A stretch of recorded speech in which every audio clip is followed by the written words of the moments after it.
Good morning, Rockcliffe Church of Christ. Good to see you all. I'm so thankful for the invitation that you've extended to me to speak on behalf of Potter Children's Home and Family Ministries. And on behalf of Potter Children's Home, I bring you greetings from Bowling Green, Kentucky. And we're indeed working every day to make a difference in the lives of children, young mothers, and their children as well. Indeed, I am thankful for the opportunity to speak to you. I know when I hear somebody for the first time, I always wonder, who is this person? I've never met them. They're a stranger to me. Well, let me introduce myself just for a minute so you'll know a little bit about me. My wife, Kim, and I have been married for 35 years. We have two precious children. Matthew is age 31. Sarah's age 29. And best of all, we've got three granddaughters. Willow is age 8, and McKade is age 6. And then we have a new one that's about 7 months old, Isabel. And if you want to see pictures, I've got them on my phone later on. I like to share pictures of my granddaughters. I spent 30 years preaching the gospel in Kentucky, Kansas, and then my last work in South Carolina. I preached at various congregations in those states. After my last work in South Carolina, I moved to Spring Hill, Tennessee to help take care, my wife and I did, to help take care of my mother who was ill at the time. Thanks be to God that she has done much better, and she is still living on her own and doing well. I saw her last night.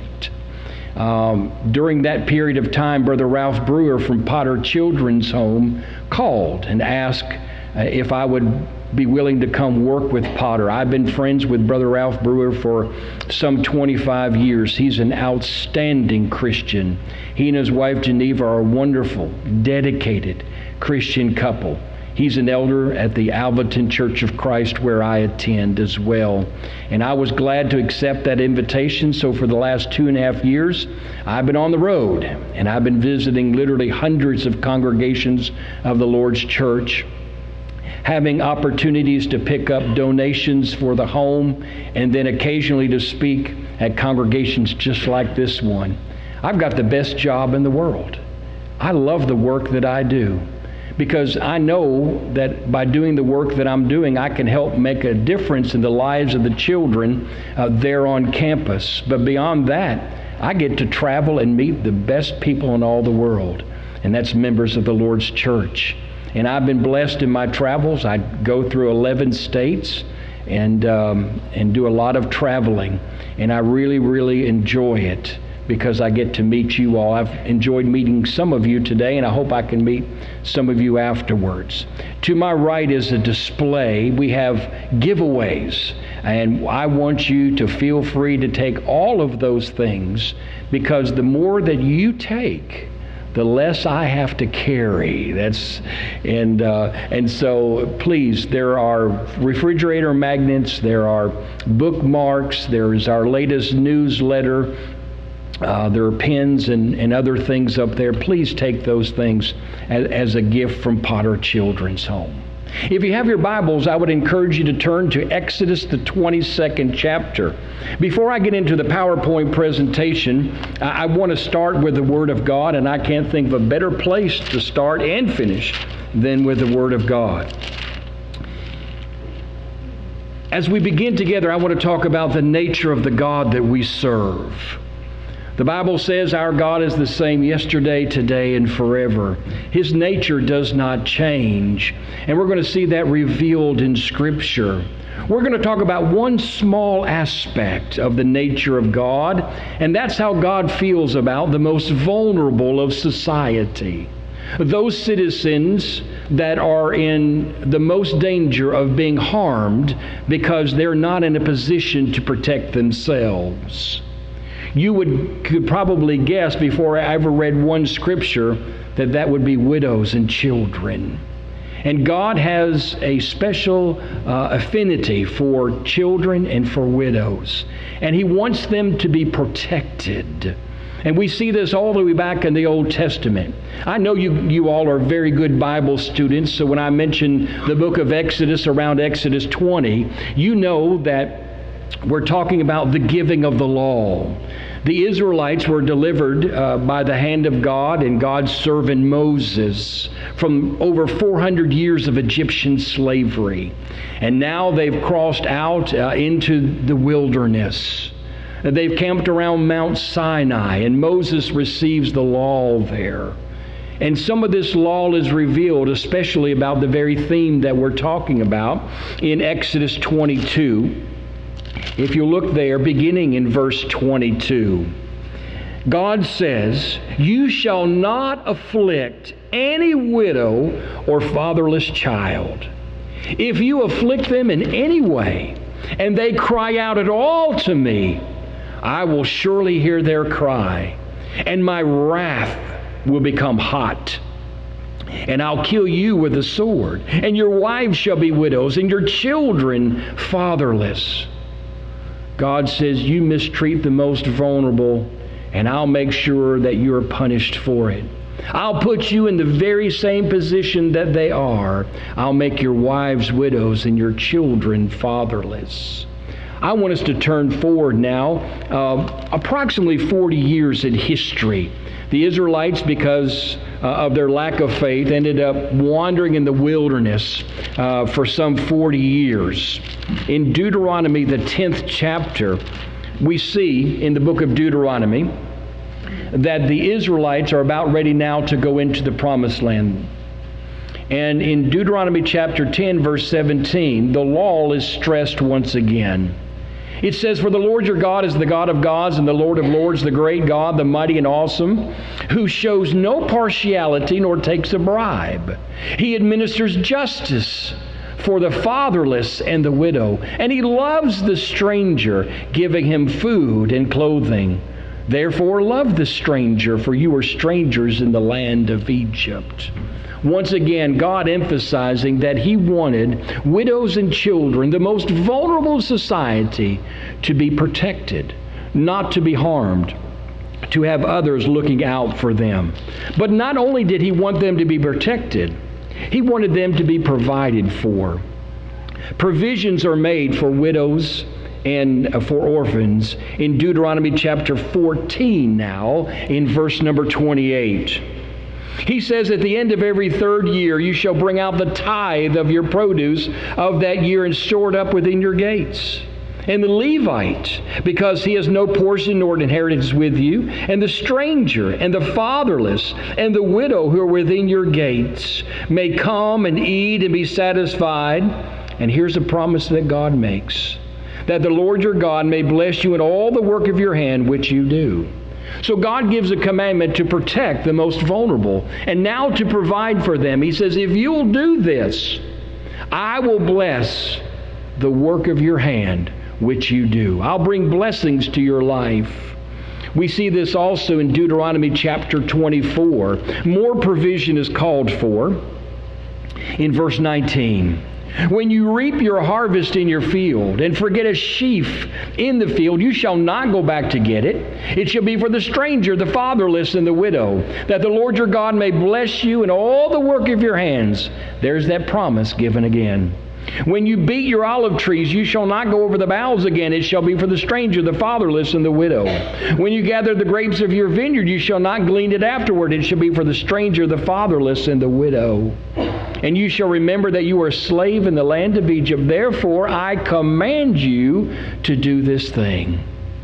So God takes the Israelites as they're ready to enter into the promised land, and He's talking about how He wants their lives to be conducted. And He says, when you see a widow or a fatherless child, I want to make sure that you protect them and that you provide for them. And you're saying, well, Dave, this is wonderful.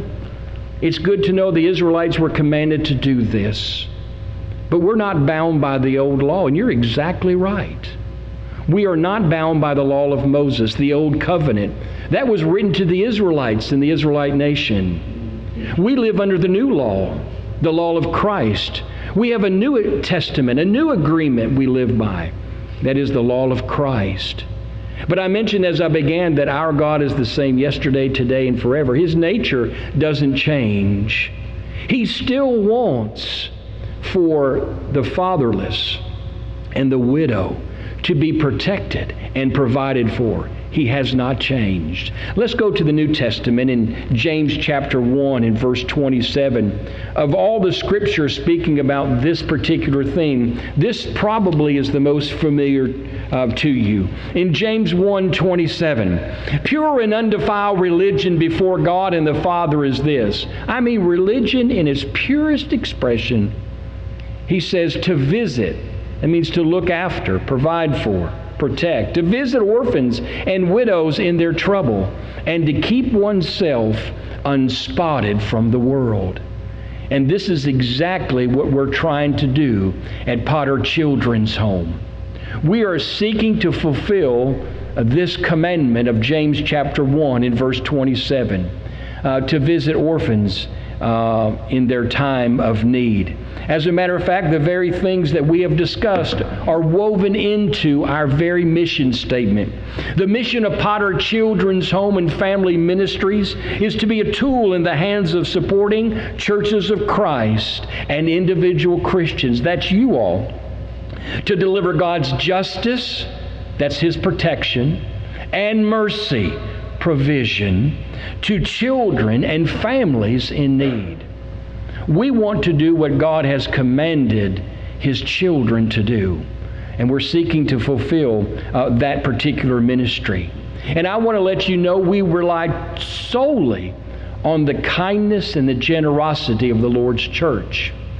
At Potter Children's Home, we don't accept a dime of state funds. We don't want it. The reason why is that when you receive money from the state, there are strings attached. That is, they can start dictating how you minister to these children or to these young mothers and their children who are in need. But we have a way of ministering to these families and these children that we believe that honors God fully. Part of what we do at Potter Children's Home is we not only provide for them physically and emotionally and mentally, but also spiritually.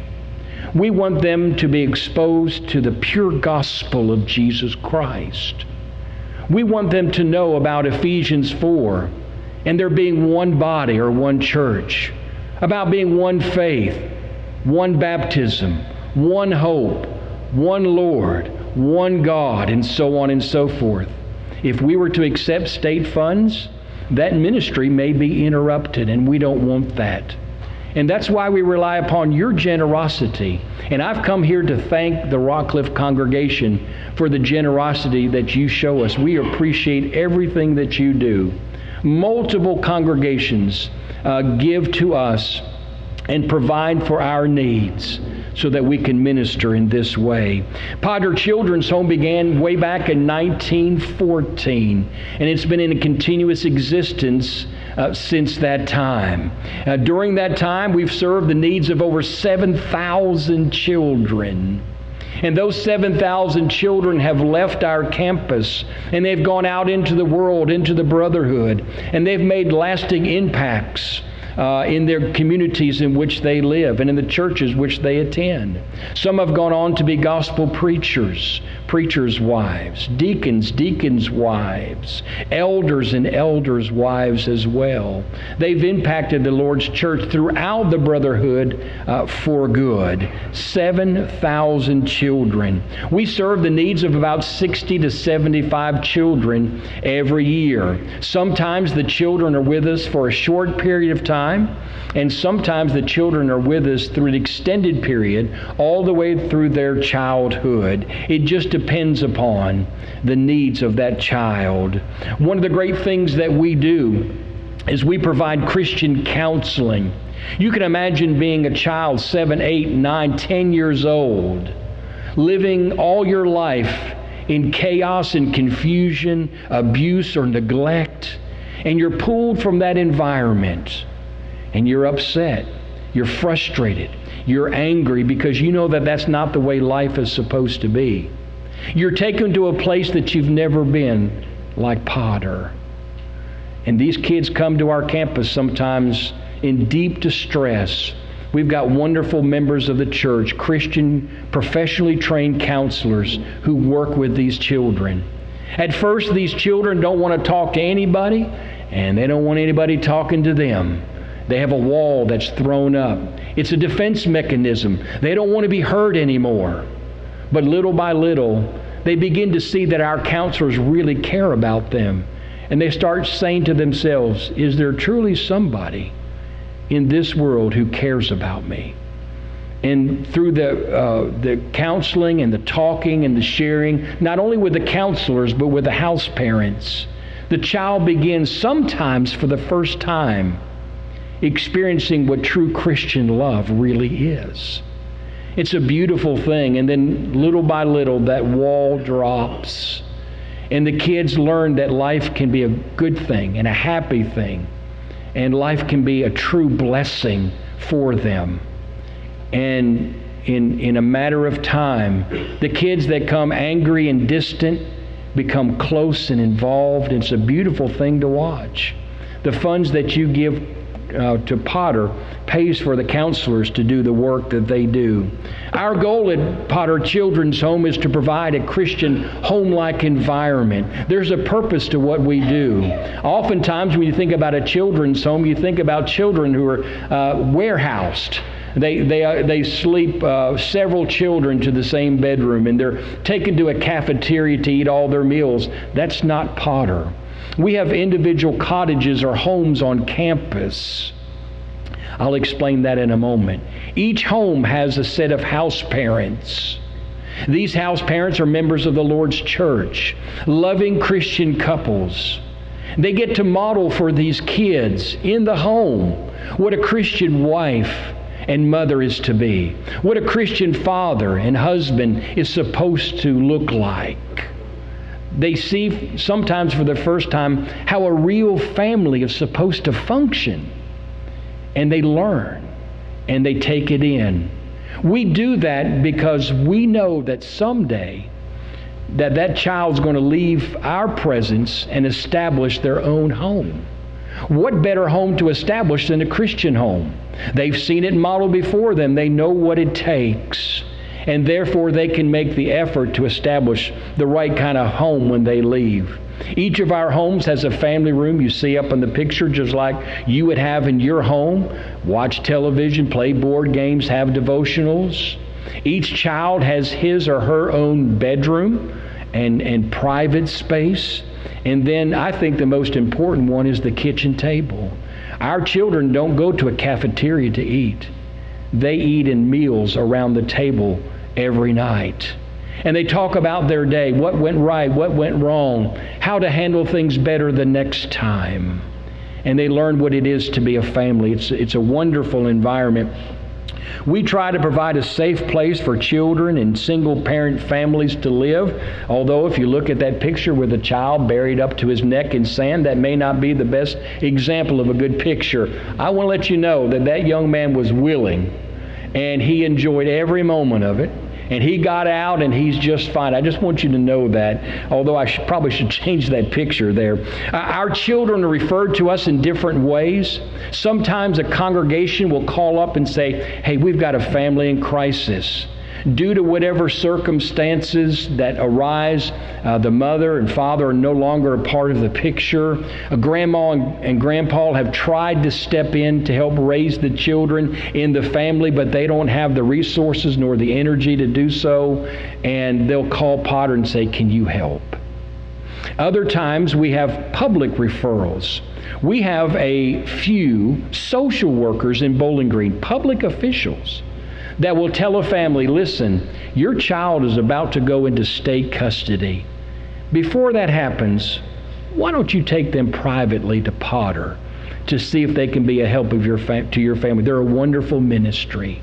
And so before a child is taken into state custody, they come to us. And so we get different referrals from different places. Everything we do, we try to reunify the family. Sometimes the families are willing to do the work, because we provide counseling not only for the child in crisis, but for the family as well. And we try to get them to build a healthy and a safe environment for the child to come home to. Sometimes the family does the work, and they turn things around, and things are better, and the child is able to return to the home that they left. You see, that's why sometimes the children are with us a shorter period of time. But there are other families who don't want anything to do with counseling, help, or betterment for a family. They don't want to put in the work. They don't want to do anything. And we're not about to allow a child to go back into an unhealthy environment. And therefore, the child stays with us for a much longer period of time, all the way sometimes through their childhood. We try to bring families together. It depends upon the willingness of the family to do the work. I love these old pictures, the black and white ones, and then the newer pictures as well, of the children that we've worked with in time and our fulfillment of James 1:27. I want to let you know that we don't discriminate against any child due to ethnic background, race, or anything else. If that child is in need and we have room and we can help, we want to help that child. And we've had children, I think, from 20 different states, and we've even had children from, I think, 4 countries become a part of Potter as well in this ministry. We have 3 ministries that we do at Potter. The core of everything, the foundation of everything, is the foster care ministry on campus. We have 2 homes on campus, one for the boys and one for the girls. And we have 2 wonderful sets of house parents. There's the Riley house. This is the house where the boys stay. Chris and Tanya Hagan are the house parents, and they are a marvelous, marvelous Christian couple. And they really put a lot of effort into the kids and the work and training and teaching and loving and nurturing. And then there's also the girls' cottage. That's the Toddy house, and that is by Matt and Elisa Eastridge, another great Christian couple, do a marvelous job teaching and training. Most of the kids that come to campus are ages 6 to 18. That's just what we're best able to handle on campus, school-age children. We try to give a family setting to allow the child to have the love and support and nurturing they need as they work through their family issues. As I mentioned, none of the meals are prepared in a cafeteria. It's in the home, and the children participate in that. They also have chores as well at home. And there's 2 kids right there. All right, 3 kids right there. How many of you all have chores at home that you have to do? You do? All of you? All right. How many do them the first time every time? Oh, okay. Guess what? Same thing at Potter. They all have chores to do, and none of them do them the first time every time. All right? And so they're growing just like you all are in understanding a family responsibility. I find it interesting in the boys, on the boys' side.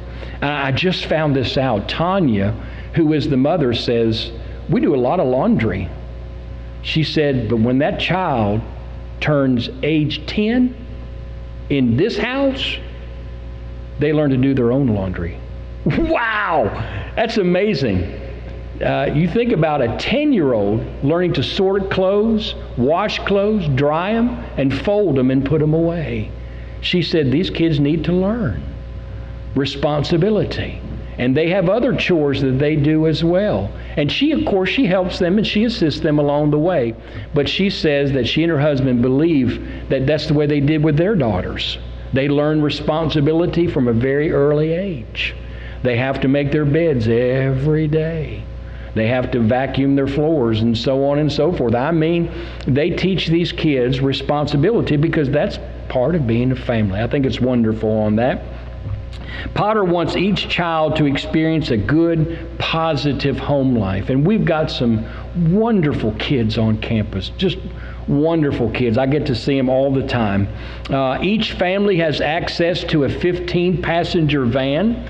You can imagine that there are a lot of errands to be run with the kids that live in the house and the family's responsibility. They take the kids to school every day. They take them to doctor's appointments, extracurricular activities, and most of all, church every Sunday morning, every Sunday night, and every Wednesday. That's not only for the kids, but that's a requirement for the staff as well. And so we believe in teaching them spiritual truths and then living by them ourselves. Most of our kids attend local public schools. They're encouraged to participate in whatever activity they want. If they want to be in junior ROTC, they get a uniform. If they want to play in the band, we make sure they have an instrument. If they want to play on a sports team, we make sure they have the equipment that they need. And we tell them, whatever you want to do, you go do it, and we'll find a way for it to get done. And so our children participate in all sorts of sporting and extracurricular activities at the respective schools. Now, there is one Christian school in Bowling Green, Foundation Christian Academy, that was started by members of the Lord's Church, staffed by members of the Lord's Church. And some of our younger kids can go there to that private school at a reduced rate, and we make sure they have funds for that if they go. Sometimes we have more kids on campus than we can house. And so we have Christian couples, members of the Lord's Church in the community, that have gone through training from Potter about how to be foster parents. And they open up their home. And some of the children live off campus, but they have access to all the on-campus benefits, counseling and other things like that. And so we have right now we have kids who are off campus and doing a wonderful job as well. Our second ministry is the single parent family ministry. It's a great work that began about 20 years ago. You know, by death and divorce and desertion, some of our moms have been left to be single parents raising their children. It can be an emotionally and physically and financially draining time. And sometimes difficulties arise, more difficulties than the single moms can handle, and so they come to us for help and assistance. And so we created the SPARK program, the Single Parent Alliance for Raising Kids. And it's a very structured program that does, and these are some of the moms that I've met all of these moms. It provides a safe and nurturing environment while they get back on their feet. We provide them with an apartment, with utilities, and with food. So they don't have the burden of worrying about those responsibilities month in and month out.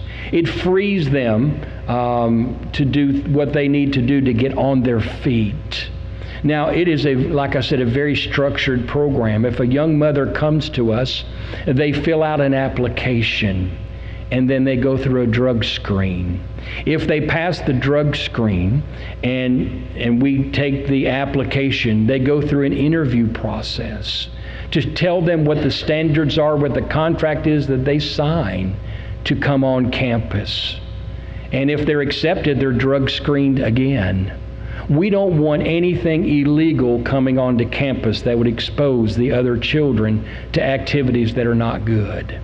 But if they pass that and they receive an apartment, there's also an obligation to that. That is that they are required to better themselves educationally and or vocationally. We just had a single mom who finished her nursing degree. She took her state boards and passed, and she is so excited. We have another mother that got an excellent job, but she still qualified for a Habitat for Humanity house. And she spent a lot of time helping to build that, and we've helped her along the way with the hours that are required for volunteer building. She's about ready to move into that home after she's done a lot of great work with the program. A lot of great success stories with the single parent family ministry. You know, one of the requirements also is that they have to go through parenting classes. They also, like everyone on campus, are required to attend services at the Lord's Church on Sunday morning, Sunday night, and Wednesday as well. We're looking to better them spiritually. Several of the moms have been baptized into Christ and have indeed established a Christian home for themselves. And so we see that this program has done a lot of good, the single parent family ministry. The reason why we do this is that in our society, 23.5% of the children are being raised by single parents. And of those, 46% are living under the line of poverty. We want to help break that cycle in that. Here's one of the homes that has apartments in it. And in the midst of that is an apartment for another couple. And this couple is a mentoring couple. And they help out with the single moms. They live right there on campus. These mentoring couples are retired. They've already raised their own kids and have grandkids visit all the time. And they help the single moms with their parenting skills. This is the Quad Plex. It has 4 apartments in the house. It was completed a few years ago. And we have single parents living there as well. We have a total of 17 apartments on campus. And there was a Christian couple in their estate that left money for Potter to build another quadplex, which is under construction right now on campus, where we can expand that ministry as well. You see here a picture of the campus. We have 40 acres. In the very back, in the buildings, the yellow and the purple are the Perry House, and then the quadplex in number 14. And so we created a ministry for 5 years where we have solicited the help of Christian couples in Bowling Green, members of the Lord's Church, who are willing to take the kids in and allow them to go to school or trade school or work until they can build up their own lives and be ready to move out on their own. These are wonderful couples that really help out. We also provide some transitional counseling for these kids to help them step into adulthood more easily and more in a more seamless fashion. And these kids do a great job with this ministry. We've already talked about the Christian counseling as well. And so we see the 3 ministries of Potter. Everything you do supports these ministries. The foster care, the single parents, the children who are transitioning into adulthood. These are the works we do every day, and I'm excited about it. I would not stand before you and talk about Potter if I didn't believe in this ministry. It's a great work, and the longer I'm involved in it, the more I'm learning and the more wonderful it is. And the more appreciative I am of all of you all helping us do this ministry. And there's a reason why we do it. In our country, in 2016, 676,000 children in our nation were victims of abuse or neglect. This word says maltreatment, which is a softened word. 676,000 documented cases of neglect and abuse. Nearly 75% of child fatalities were of neglected children. Of that number, 44% were also abused in their home. We're trying to help break a cycle here of generational abuse and neglect, helping kids in their adult lives. And this lack of adequate housing for the single moms and the poverty level are major risk factors for a child being mistreated. It's due to the stress that they have to endure. In our country in 2016, the last bar on that graph says nearly 5 children in our country every day die because of neglect or abuse. You multiply that by 365 days, and I'm not a mathematician, but that's pretty close to 1,700 or 1,800 children every year die at the hands of a loved one. and we want to make a difference at Potter. There are certain things you can do if you would like. There's a list of things.